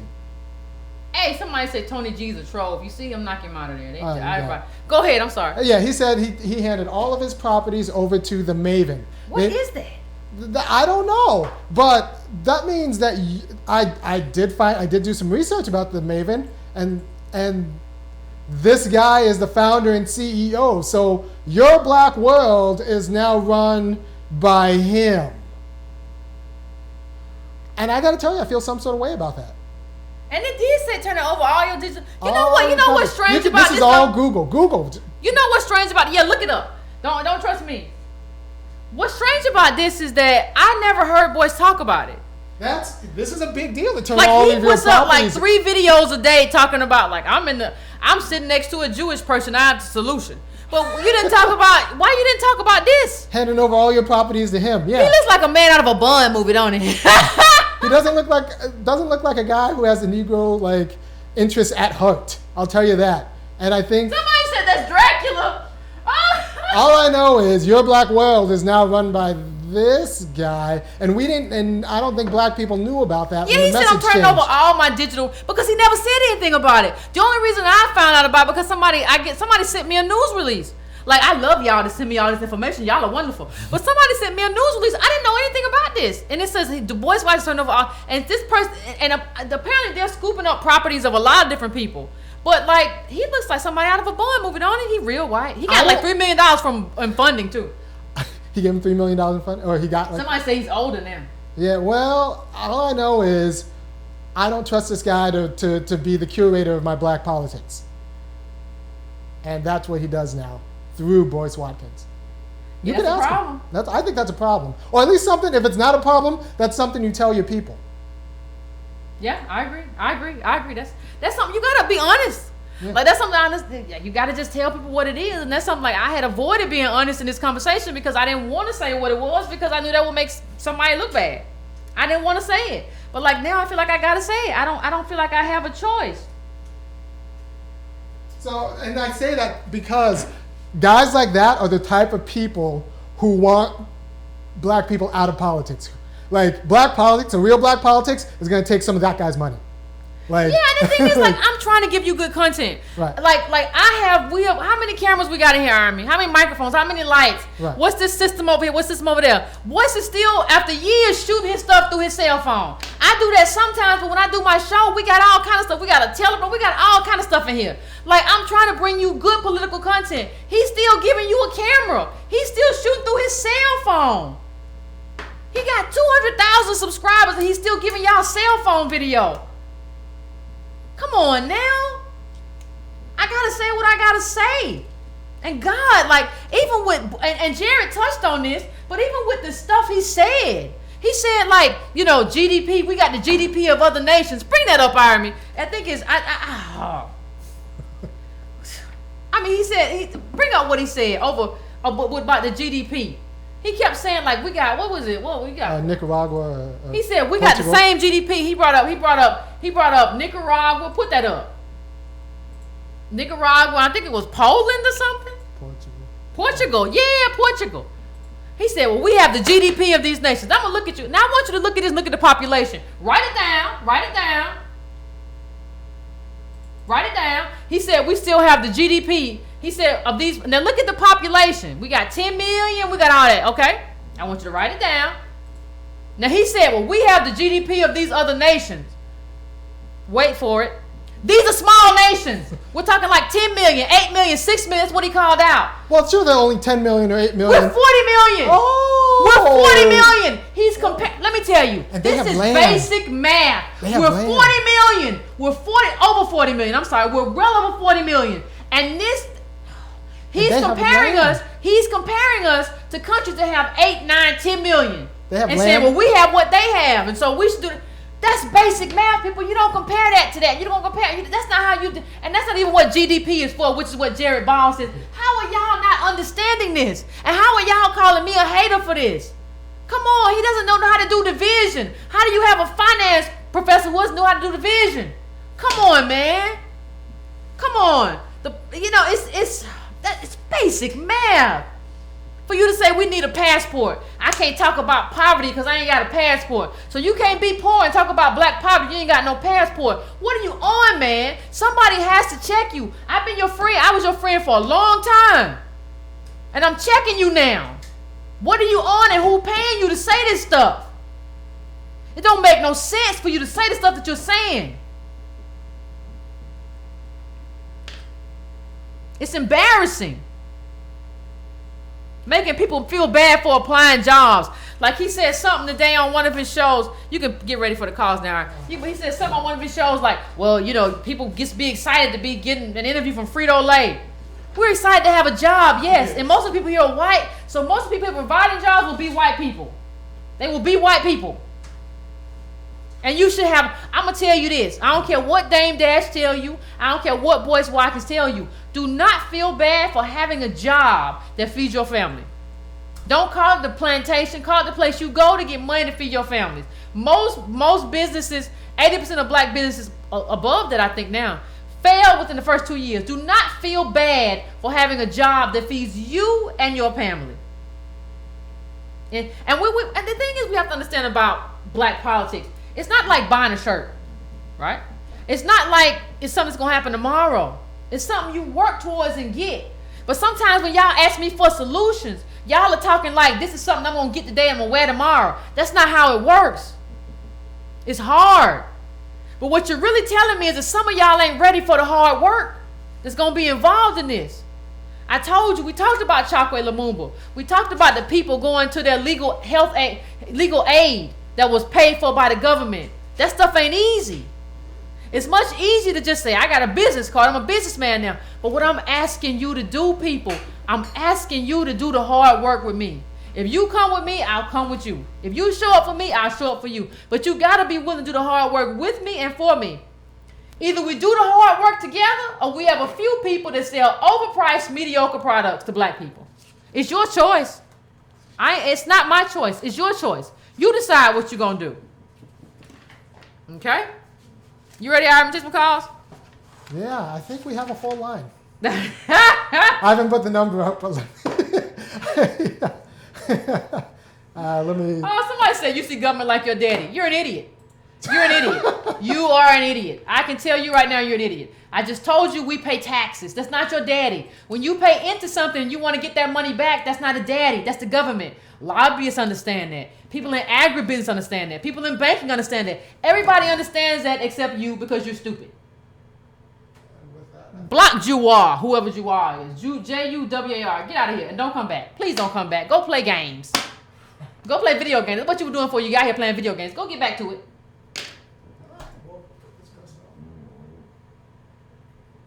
Hello?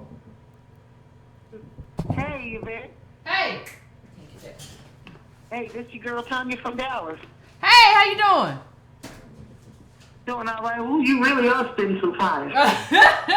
You really are.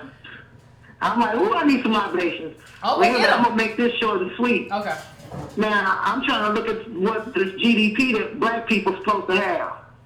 And I don't see how us as a people could compete with capital. I worked around capital. And they don't base it on buying power of one particular group. This is a worldwide thing. And I think if we can't control it over the world, we ain't got no business all about GDP. We can't even make GDP happen in our own community. And that thing with Boris, it sounds like prosperity preaching to me. It is. But you gonna keep doing what you're doing. Because everybody needs to know facts and separate the rest from fiction. Thank you. You have a good one, dear, and y'all keep it going. Thank you, sweetheart. I appreciate that. Thank you. I appreciate that. Thank you. I appreciate that. What happened to Drew? I don't know. Thank you, man. I appreciate that. You gotta tell the truth. I remember old people used to say, "Tell the truth, shame the devil," and I still think that way. Tell the truth, shame the devil. If something's untrue, I'll tell you. Like that's all I can say. What happened to Drew? Drew Condi on YouTube just said, Boyce Watkins ruined my Drew, life. what happened to you? We need to get Drew in. I know what happened to Drew. Drew probably quit his Drew, job. I'm so sorry. He probably quit his job. Let's take another call. Yeah.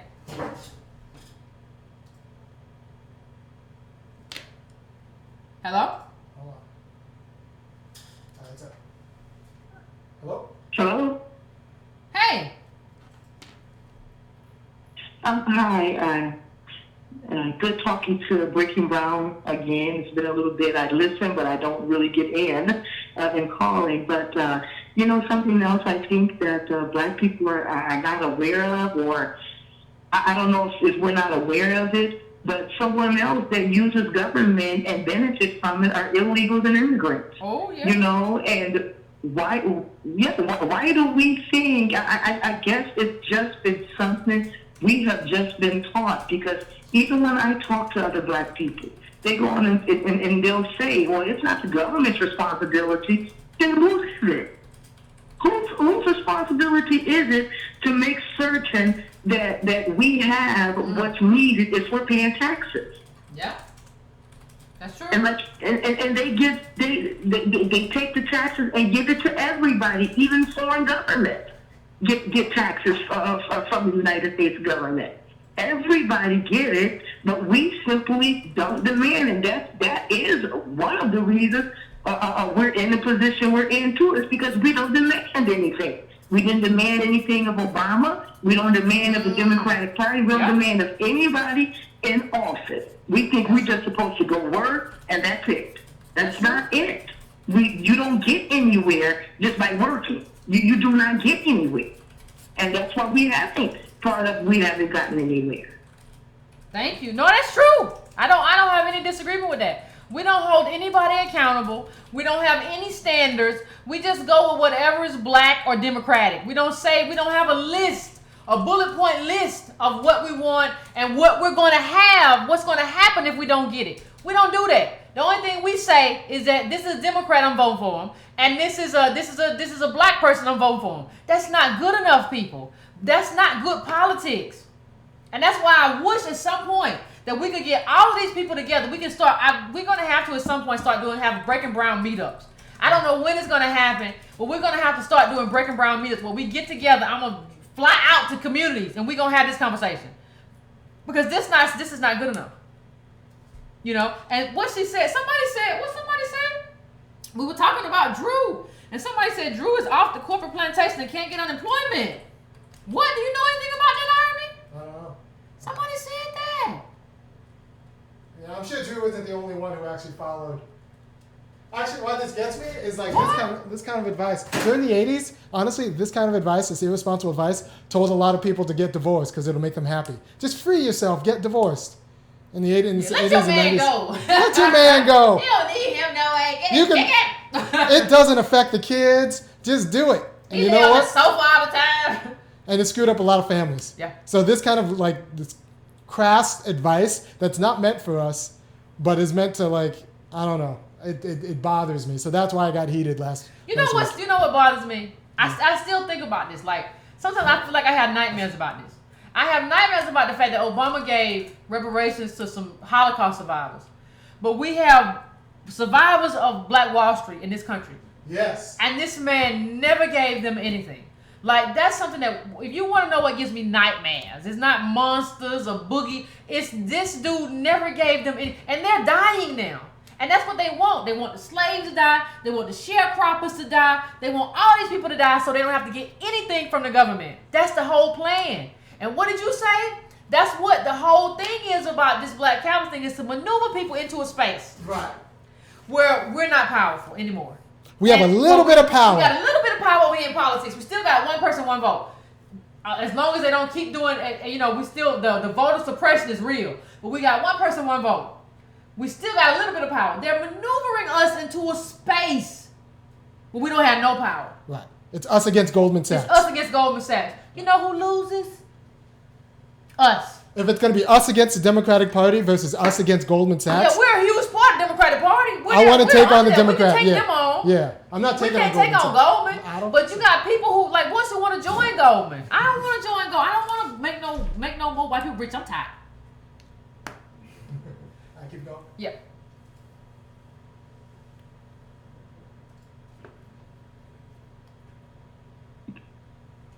Hey, is this Yvette? Yeah. Carnell? All day, every day.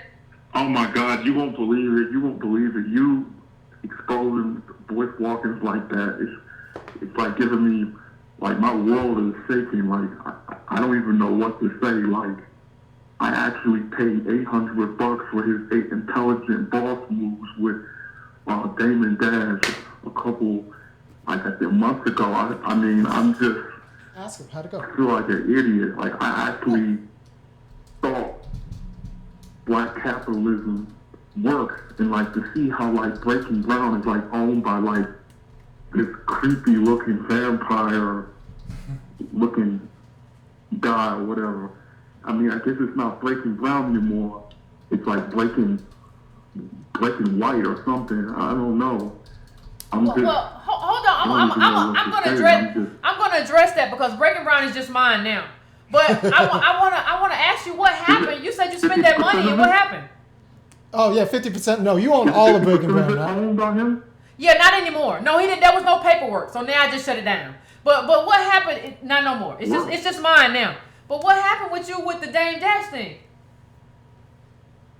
I tell the truth. I was just dumb, ignorant, naive. It was like a couple months ago, and I signed up for a year subscription. It was $800, you know, had the money, I was just like, all right, let me just see what happens. You know, I want to be a businessman. I don't want to be on the corporate plantation. I don't want to be, you know, vulnerable where people can kind of just, you know, fuck you over and get rid of you if they don't like you. You know, that sense of vulnerability. Yeah. And not having any control in how he pitched that. And it just made me think you could have, you know, agency. It made you feel you could control your that outcome, destiny.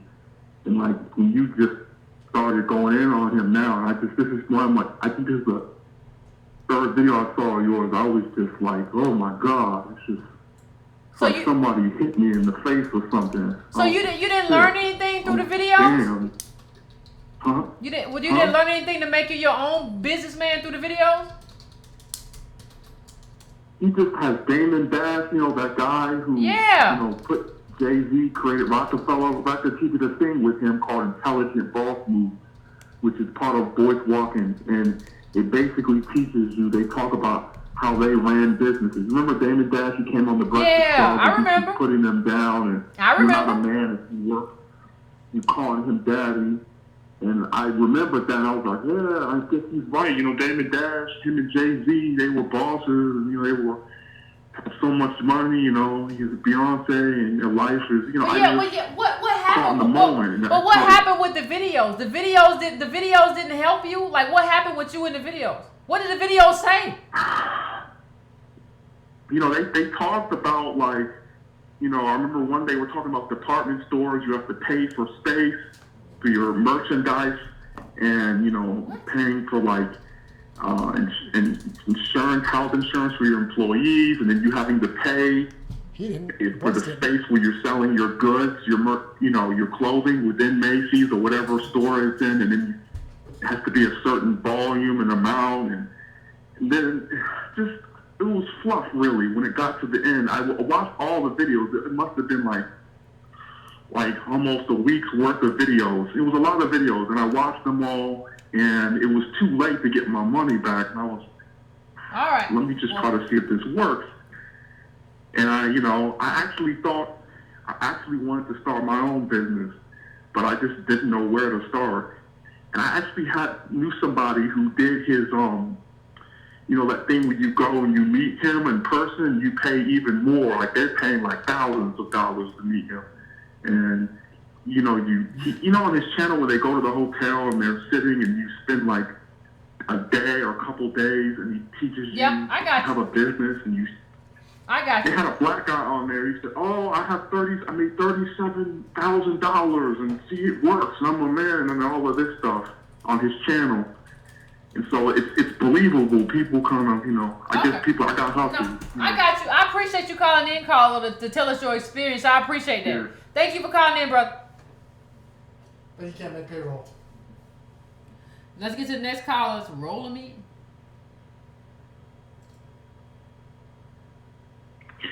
Hey, Yvette. Hey, Army. This is the Watch Party protege again.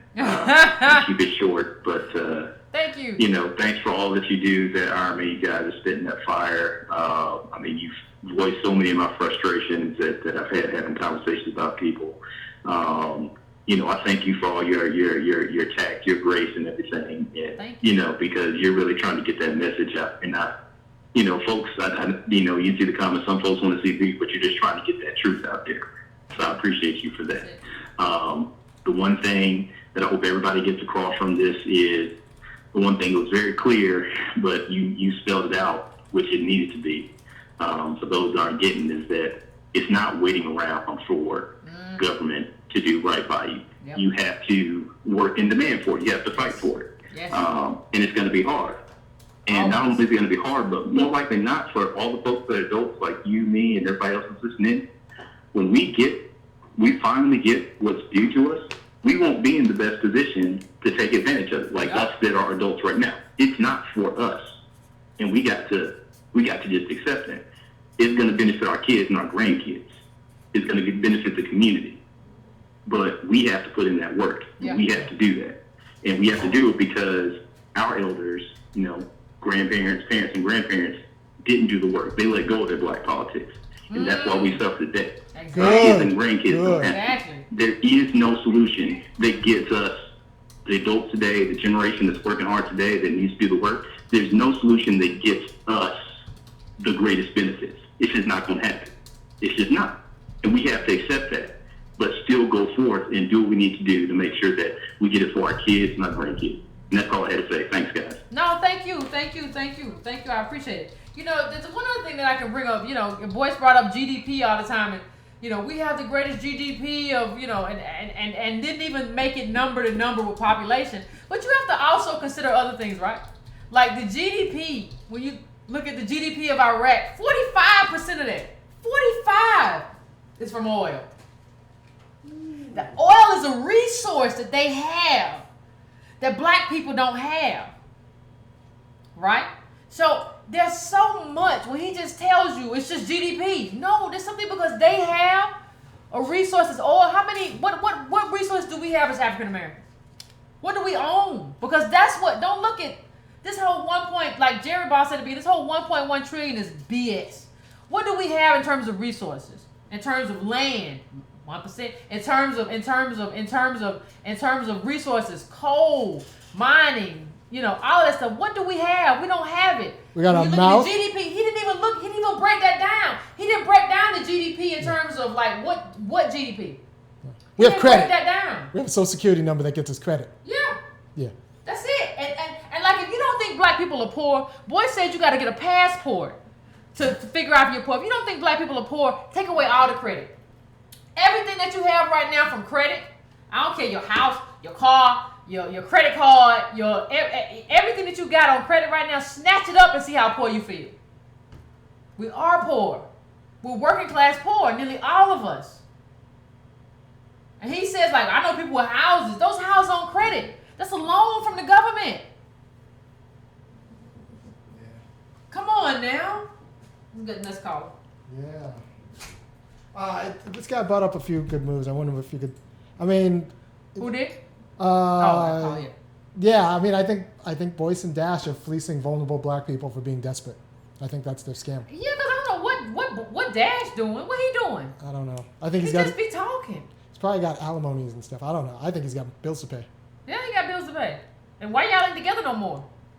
What happened? And the last caller actually talked about, look, the King generation put in a lot of work to lay the foundation for baby boomers, who some of them did very well, especially if they just stayed there, nurses or parole officers, those kind of jobs.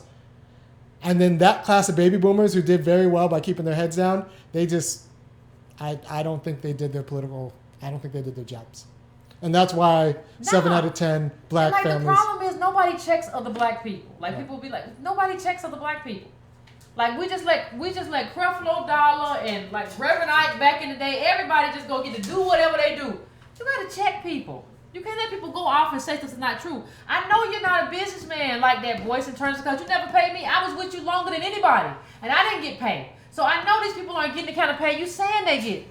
And if they are, it's not fair to anybody who worked like me or anybody else. I know this is not true. So at a certain point, like I've tried to not say anything, but at a certain point, I have to tell the truth because the people need to know. Let's take one more. Last caller. Hey, Yvette. Hey, Irony. How you doing? I'm all right. I had two things. The checklist that you were talking about, I think we need groups that can individually, make a checklist for each candidate so that when we go to vote, we will literally be voting as groups.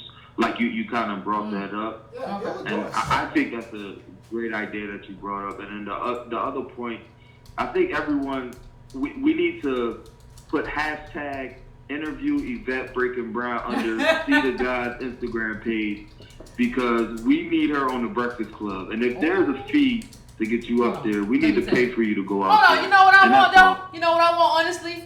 I appreciate that, brother, but you know what I want? I need the Breakfast Club No to come problem. I need the Breakfast Club to come to Breaking Brown. No, I'm tired because everybody tells me that stuff about you're gonna increase your viewership by going to the Breakfast Club. That stuff don't never work. Why don't you get interviewed to be on my network? Why don't you do that? I know. That's Gotcha. me being on Breakfast Club is gonna benefit you. I don't want to benefit you. But But no, I appreciate what you're saying, brother. Oh, okay, got you. All right, thank you. But Thank you, bro. Thank you. So Yvette is open for business. She will interview all your congressmen. Yeah, come on, Breaking Brown. Man, I'm going to be right there. We'll be right there interviewing everybody. But you ain't going to keep kidding me. And I appreciate this brother call because he's right. Like, we need to have that back and forth. But I need you to come on Breaking Brown because I'm trying to build Breaking Brown for the people that I work with. I'm trying to build Breaking Brown for my people, right? I'm not trying to build up this platform over here that's owned by these people I don't even know, Clear One or whoever. I don't want to build them up. I'm trying to build something that's owned by black people. Breaking Brown is me. I'll be over there. That's it. That's what I'm trying to build up. I ain't trying to build up nothing else. I'm not trying to build up your site. I'm not gonna go to Vlad. Don't call me. I'm not going. Good. I done turned down a lot of stuff because I ain't going. I'm trying to build up stuff that's black owned here.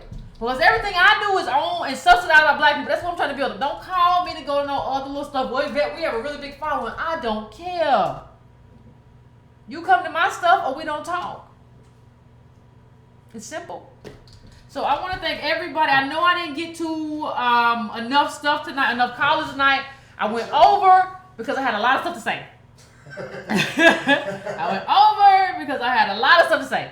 So I'm sorry, but we will be back on Wednesday. So if you didn't get your call through, I'm going to try to get done a little early on Wednesday. So if people didn't get their call through on Monday, they can come through on Wednesday. And I apologize. I apologize for not, Vlad. Somebody said Vlad. I apologize for not leaving enough time. But I had a lot I had to say. Ain't that right, Adam? Yes, that was a fantastic. So, somebody said you're going to leave Hollywood alone, Vlad. No, so, I feel like I said what I had to say. I mean, everybody can react how they going to react. But everything I said has been the bona fide truth. And I felt like I had to say it. I had to set the record straight. Because if you don't set the record straight, people will make you look like you crazy. Right. I mean, the fact that you did all of that, you built it with him, but let him take the image. I let him take all the image. Because I was trying to do black politics. Yeah. Yeah, the only thing, like a month ago, like I said, the only thing Boyce did like a month ago, somebody asked, hey, do you know Yvette? And he said, I know Yvette, and he sent them to me. Because he said, I know Yvette, yeah, that's true. I know her, and I'm gonna send them to you. And they paid me for a speech. And I said, hey, appreciate that. That was the only thing in the last 6 years that I've gotten done. That's it. It was one speech. Now, mind you, how many speeches Boyce went around and got paid for? I got one speech. Come on, man. I got one chance to interact with like black people through him. Come on. He didn't bring you on, honestly? No. He was probably worried that you would outshine him? I don't know what it was, but I didn't get anything. Yeah. It was always like, well, we're going to do this, and I'm not going to be comfortable until you being paid like $5,000 a month, and it never happened. And nobody was upset with me. So, but you think he paid himself. Anyway, let's go. So, thanks, everybody. I appreciate it. You can go to breakingbrown.com to subscribe to the newsletter. You can also make a donation or a monthly donation to the same site. You can go to donatebrown.com and please go to subscribe to Brown as well because I'm going to try to start reaching out more through that. And you can go to breakingbrown.com, to do some other stuff one time, whatever. So I appreciate everybody. Hit that bell so that you get notifications when I'm on. Hit that bell for me. I appreciate that. And subscribe if you haven't already subscribed. And we're going to keep this conversation going, people. All right? Appreciate you.